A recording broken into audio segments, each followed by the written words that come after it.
I'm Haley B. Miller, and this is Ohio Politics Explained, a podcast where you give us 15 minutes and we give you all the news you need to sound smart and impress your friends. Welcome to a special episode of Ohio Politics Explained. Today, we're talking about the politics of higher education, specifically at Ohio State University. Former President Ted Carter shocked everyone this week when he stepped down over an inappropriate relationship. Less than a week later, OSU has a new president, and there's a $60,000 podcast involved. Columbus Dispatch reporter Sheridan Hendricks is our higher ed expert and here to help us wade through it all. Welcome to OPE. Thank you for having me. Let's start with Carter's resignation, which happened at an unexpected Board of Trustees meeting on March 7th. How did that all unfold? Yeah, it's interesting because to say that it was unexpected, I think has some additional weight to it because last week, literally 1 week ago today, we were at Ohio State's Board of Trustees full public session, which kind of it's a quarterly meeting. It wraps up all of their committee meetings and it gives the board an opportunity to approve things for the university. That happened on Thursday, March 5th. And once that wrapped up, all the reporters in the room were like, great, we're just moving on with our lives. Literally the next day, around 10 a.m., we all get an email saying that the Board of Trustees is planning to meet again for another session, an executive session on Saturday. So then we're all asking each other, what could this possibly be? We literally just had the Board of Trustees meeting yesterday. The meeting that ended up happening on Saturday was a 3-hour executive session. So no one who was not on the Board of Trustees was allowed in there unless you were invited. And there were no public actions that came out of that meeting. So a lot of folks that were paying attention just kind of left the weekend feeling like, what could this have possibly been? There was some question if it had to do with Les Wexner and some of the naming rights issues that have come up there. There was some other question of whether this had to do with some of the lawsuits related to Dr. Richard Strauss. But at that point, it was just a lot of question marks. And then, as you said, we all found out on Monday what the details of that meeting ended up being about.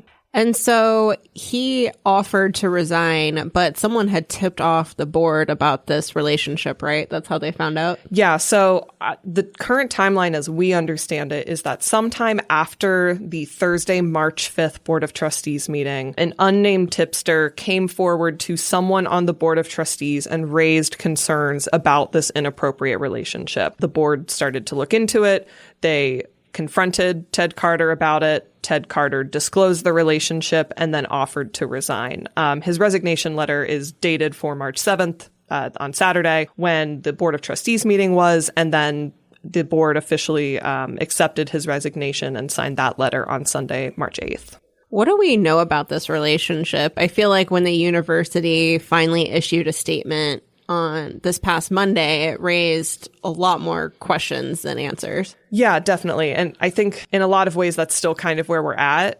All we know at this point is that he was having an inappropriate relationship with a woman who was seeking public resources for her small business. As that has, started to unfold, we have learned that this woman is likely an individual named Chrysanthi Vlachos, who is a podcaster and has been involved in the energy industry for some time.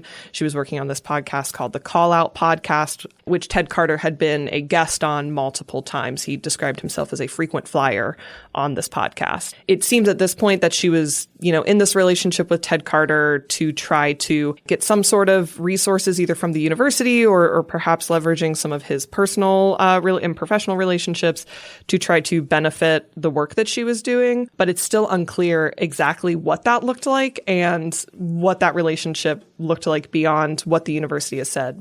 For the record, we have asked Ohio State if they can tell us anything more about what they mean by inappropriate relationship and what they mean by public resources, and we haven't gotten a clear answer beyond that.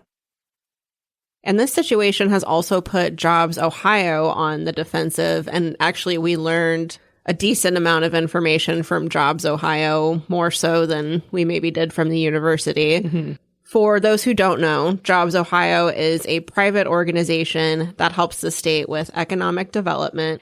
It's funded by state liquor profits, and they generally don't have to disclose much. But they did say this week that they paid $60,000 to sponsor 4 episodes of Vlachos' podcast, and that wasn't the only time she had talked with Jobs Ohio, tried to get support from them. Yeah, and as you were saying, Jobs Ohio seems to have kind of confirmed a lot of what folks were speculating. Was this the podcast that, Ted Carter was potentially involved with? He's been on it a lot. Is this the woman, at the center of all of this? We've also since learned that Jobs Ohio is trying to get that money back for podcast episodes that were not produced yet, which I feel like is going to be a whole other situation that we may or may not learn more about. It was $15,000 per episode, which is quite the podcast. I don't think our podcast is that expensive. I need to find a podcast that will pay me $15,000 an episode. Right. But only one of them was produced, and now all of her podcast episodes are down, right? They've been removed. Yeah, I had one up on my laptop from several days ago and tried to watch part of it earlier today, and it's now been made private. But yeah, part of this, I guess to go back to some of this like public resource question, Vlachos did have a contract with WOSU when she registered her business in December of 2025. She listed WOSU Public Radio as the office or as at least the business address for her organization. WOSU is affiliated with Ohio State. We are still trying to figure out exactly how that relationship came together. We have reached out to Ohio State, filed a public records request to try to get this contract to understand more of how this came together. But yeah, I feel like I just keep repeating myself, but there's just still so many unanswered questions about how all of these threads really come together. Yeah, for sure. Still a lot more to learn. One thing we do already have an answer to is who will be the next president of OSU. There was, of course, a lot of speculation about this after Carter stepped down, and the university just announced that Provost Ravi Bellamkonda will be the new permanent president. Tell us about him. Yeah, so Ravi Bellamkonda, until yesterday, was Ohio State's provost and executive vice president. He came to Ohio State about 14 months ago by way of Emory University, where he was also the provost there for about 4 years. He has really only been at Ohio State since last January, which, oh, wow. Yeah, so not a lot of time as a Buckeye, but he says that he has learned so much about this university in the short time that he has been here. This is not his first time in Ohio. He was at Case Western Reserve University in the late 90s and early 2000s. He claims to be a big Browns fan and loves Cleveland very much. So he definitely still has some Ohio ties here and feels very fondly for the state, but his whole job before now being president was being the chief academic officer at Ohio State. So basically he oversaw anything related to academics at Ohio State. That would be overseeing the deans, the regional campuses, any academic initiatives, faculty and staff. Most recently, he's been involved in kind of heading and steering this AI fluency initiative that former President Ted Carter launched last June.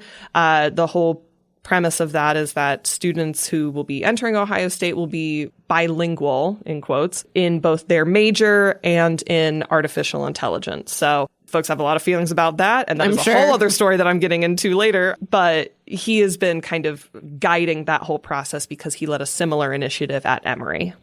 Gotcha. This happened pretty fast. There was certainly no national search for a new president. Is this ruffling any feathers? Yeah, I would say so. From the reaction that we have seen so far is, most folks are saying Robbie's a great guy. Folks don't have a problem with him as a person, as an academic, as a leader. Many folks who do take issue with how this came together are mostly concerned about shared governance and due process. There was a petition sent out by faculty members from Ohio State affiliated with the AAUP calling on the university and the Board of Trustees to do a national search, to appoint an interim and really take some time to do some soul searching here to figure out what the needs of the university are, and then go ahead and appoint a permanent president. I've been covering higher ed for the Dispatch for the last 5 years, and this is the third president that I have covered at Ohio State. There are some researchers that do work studying university presidents, and they would call Christina Johnson and Ted Carter, Ohio State's last two presidents, failed presidencies. That is not like a moral assessment of the work that they've done, but it is more of a look at they did not complete half of their first contract, so they've left within, 5 years. So it really raises some questions about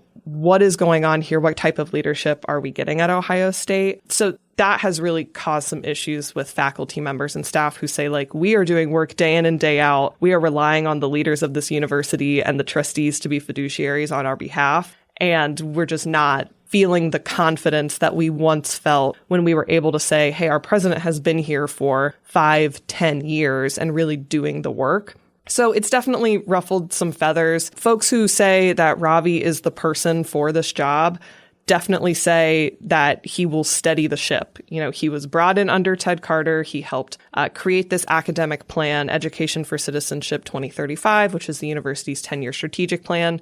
He was actively involved in doing that, and he knows everyone who is currently employed, at least in the president's cabinet. So what he told reporters today was, I'm not trying to change anything. I'm not trying to come in and create my own strategic plans and start afresh. Like, I want to steady the ship, which I think for some who, you know, would like to see a national search, but have trust in Ravi as, you know, at least calming some nerves. Yeah, this has certainly been a very unsteady ship, so I can see that being appealing to some folks. Yeah.